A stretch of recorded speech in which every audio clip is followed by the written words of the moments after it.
Welcome to the Battlefield Training Simulation, Commander. This scenario will help you get familiar with the basics of our command and control system. To get started, let's go over some basic camera controls for navigating the battlefield.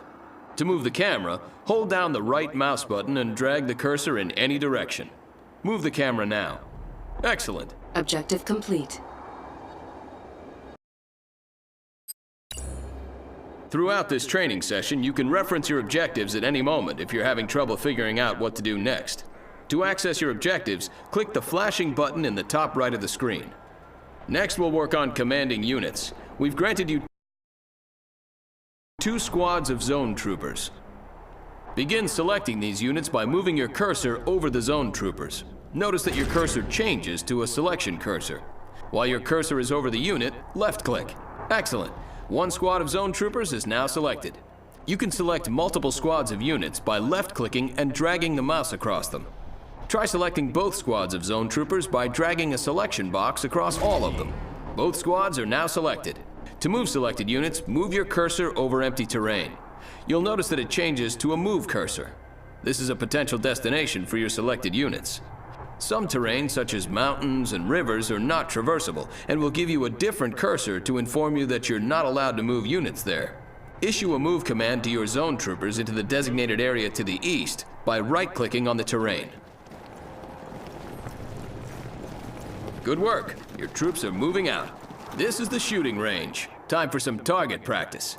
If your zone troopers are still selected, right-click on the targets downrange and the zone troopers will fire on them.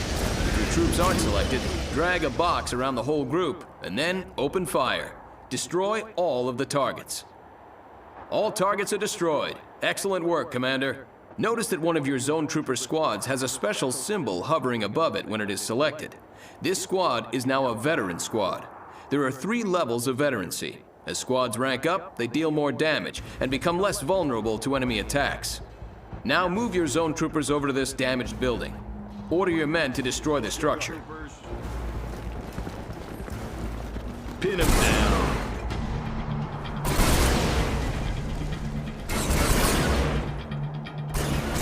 Notice it took your men significantly longer to destroy the structure than the targets at the range.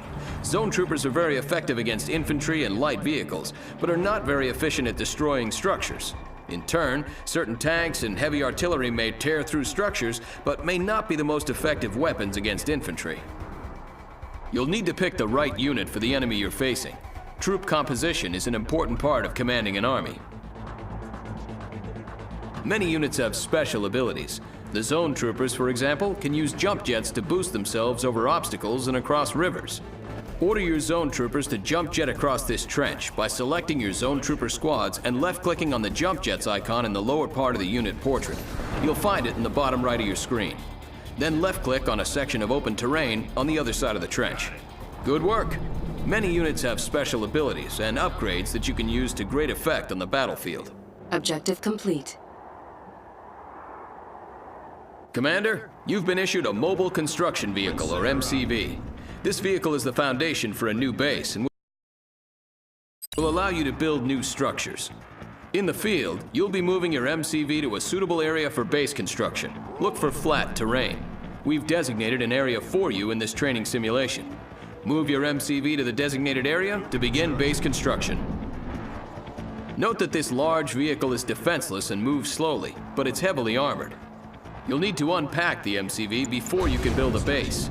To do so, select your MCV and left-click on its Unpack ability, again found at the lower right attached to the unit portrait.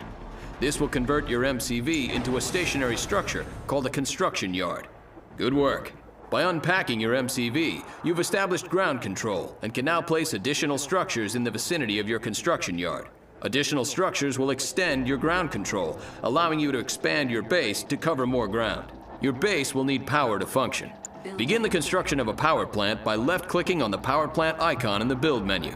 Good. Notice how your remaining credits decrease while the power plant is building. Each structure has a cost and build time associated with it. To find out how much a building costs and how long it'll take to build, move your mouse cursor over the building's icon in the build menu. The building is now ready.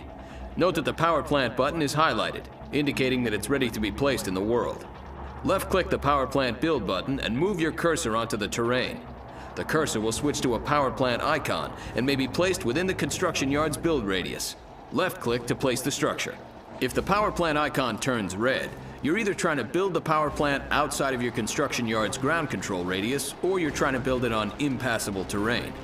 Good. Now your base has power. Notice the power meter on the right side of your screen. Each structure you build needs power to work properly. If your base runs low on power, some buildings will stop working and others will work inefficiently. Buildings that stop working turn black. Now it's time to build a refinery so you can harvest Tiberium. Tiberium is an extremely valuable resource that can be refined and used to fund your operations. Build a refinery by clicking on the refinery icon. When it's ready, place your refinery in the same way you did your power plant.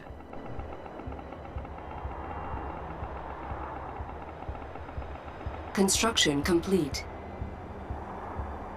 New construction options. We're here. Excellent.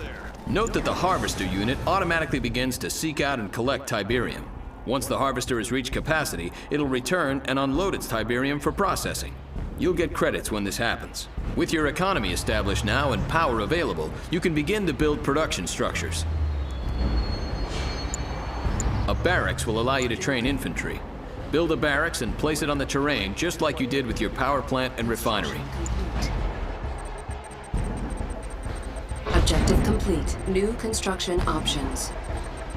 Good work. Now you can start building an army. To access the list of infantry units that you can train, either select the barracks or click on the Unit Production tab now. You always have the option to click directly on the structure, or simply use the tabs on the interface in the upper right. Click on the Rifleman Squad icon to train a squad of GDI riflemen. Click on the unit multiple times and you'll train multiple squads. Train 3 squads of riflemen. You can pause production of a unit or structure by right-clicking on its icon while it's being built. If you left-click on a paused unit or structure, production will resume. If you right-click on a paused unit or structure, production will be canceled, and any credits spent will be refunded. Good work, Commander. You've managed to build a base and train a small force of infantry. Now you'll fight a mock battle against another commander. He will command the red team, and you will command the blue team. Objective complete. The red team may attack at any moment. Before they do, garrison your riflemen inside this abandoned building. To garrison the building, select your squads and right-click on the abandoned building to send them in. Your units are now taking advantage of cover inside the building. While garrisoned, your troops can still fire out, but are protected from enemy fire. Note that if the structure becomes severely damaged, your troops will be ejected. Rifle squad ready. Roger out. Here comes the red team. Enemy unit sighted. Rifle squad ready. Keep your weapon ready. Rifle Unit squad under ready. attack. Squad ready. You've successfully defeated the red team strike force. To clear the garrison building, select the building and click on the Evacuate All button. Objective Rifle squad complete. ready. Yes, sir. Now it's time to build some more forces. When you feel you're ready, move your forces out into the field, find the red team's base, and destroy it. Rifle squad ready. Rifle squad ready. Rifle squad ready. What's the call? Rifle squad ready. Rifle squad ready. Rifle squad ready. Rifle squad ready. Rifle squad ready. Troopers in the field.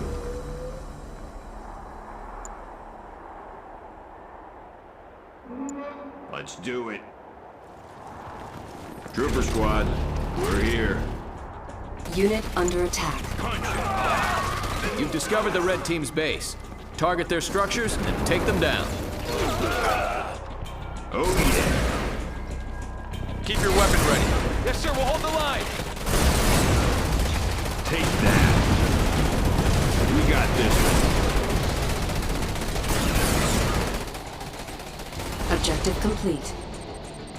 Let's move. Great job, Commander.